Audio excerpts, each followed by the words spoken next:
Welcome to the Library of Virginia. I'm Catherine Fitzgerald Wyatt, the Education and Outreach Manager here at the library. Since we are closed to the public right now, we wanted to bring a little bit of the library to you.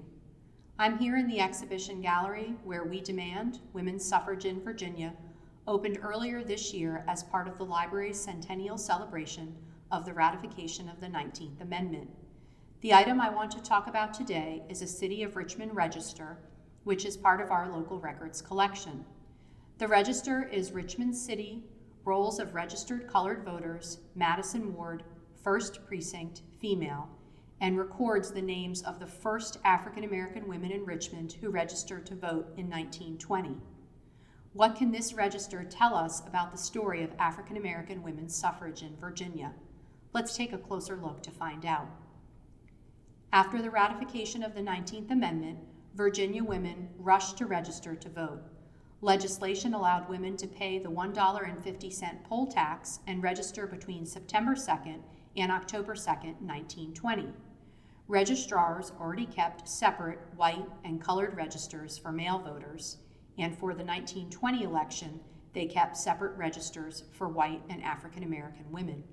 For example, here is a register for white women in Richmond's Madison Ward, 3rd Precinct. The registers list name, date of birth, age, occupation, address, and number of years of residence in the state, city, and precinct. Look at the first register. See any names you recognize?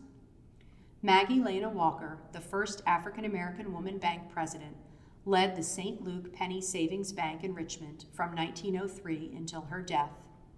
At this time of racial segregation, African American suffragists could not join white women's suffrage organizations in Virginia, but they often discussed or endorsed women's suffrage in their women's club meetings. When the National Association of Colored Women held its 1912 convention in Hampton, members of the Hampton and Norfolk clubs staged a suffrage parade as part of a pageant honoring women. The St. Luke Herald, of which Maggie Walker was managing editor, supported voting rights for African American women, emphasizing that they would benefit by having the ballot just as white women would. Walker said, "I will gladly join in with the women to protect the Susan B. Anthony Amendment, which the women of the country fought so hard to have passed." Walker joined Ora Brown Stokes in registering African American women to vote in 1920. Do you see Walker's name in the register here? Take a closer look. Date of registration, September 14th, 1920. Name, Maggie L. Walker. Date of birth, 1870. Age, 50. Occupation, President, St. Luke's Bank. Residence, 110 East Lee. Length of residence, in state, 50 years. In city, 50 years. In precinct, 17 years. Look at all of the women who felt it was so important to vote, even if it might have been a financial sacrifice for some. Although a $1.50 poll tax doesn't sound like much money today, it was a significant amount to someone who might have earned only $50 or even $100 a month in 1920. These women faced another obstacle. The state's constitution and laws required applicants to give correct answers to any questions the registrar asked about the person's qualifications to register. Democratic registrars regularly asked Republican and African Americans questions on a wide variety of subjects and disqualified people who gave what they declared to be unsatisfactory answers. The registrar in Norfolk ruled that Emma Virginia Lee Kelly, a civic leader in the city's African American community, and 4 other women failed to answer some of his questions correctly, and he refused to register them.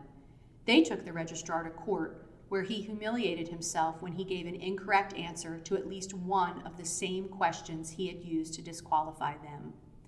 What I find so remarkable is that on November 2nd, 1920, approximately 75,000 Virginia women were able to vote for the first time.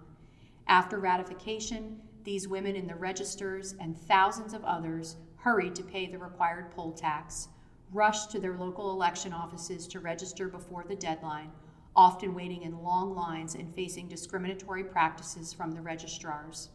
Their fortitude paved the way for those who continue to fight for voting rights for all Virginians. When the library is open again, I hope that you will visit our exhibition and get to see these pieces of history for yourself.